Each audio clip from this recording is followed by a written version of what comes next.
ঠিক সেদিন রাতে সে আয়নার সামনে বসে সুন্দর করে চুল আঁচড়াচ্ছিল। কিন্তু রুনা আপু হঠাৎ খেয়াল করলো চুল আঁচড়ানোর সময় তার হাত নড়লেও আয়নায় থাকা অবয়বের হাত নড়ছে না। আমার চাচাতো বোন রুনা আপু সবেমাত্র ভার্সিটিতে ভর্তি হয়েছে। ছোটবেলা থেকে তার সাজগোজের প্রচন্ড শখ। প্রতিদিন রাতে ঘুমানোর আগে 1 থেকে 1.5 ঘন্টা আয়নার সামনে নিজেকে দেখে সাজগোজ করে তারপর ঘুমাতে যেত।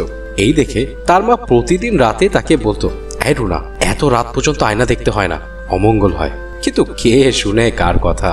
কিন্তু বুধবার দিন ভার্সিটি থেকে ফেরার সময় সে বটতলার নিচ দিয়ে আসে এবং সেই বট গাছ থেকে তার কাছে মনে হয় কেউ ডাকছে তাকে, রুনা, এই রুনা।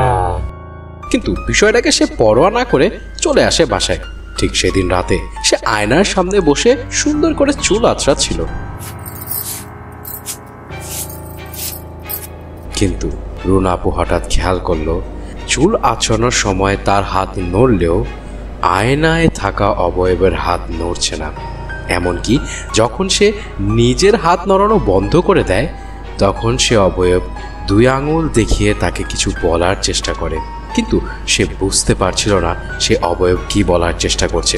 এই দেখে সে ভয়ে তার কাচের গ্লাস দিয়ে সে আয়না ভেঙে ফেলে। কিন্তু সেই মুহূর্তে তার কানে ফিসফিস করে শব্দ আসে, 2 দিন, আর মাত্র 2 দিন বাঁচবি তুই, তোকে আমি নিয়ে যাব। এর 2 দিন পর পাওয়া যায় রুনাপুর ঝুলন্ত লাশ। এরকমই আরো ভয়ঙ্কর ঘটনা শুনতে আমাদের চ্যানেলটিকে সাবস্ক্রাইব করুন।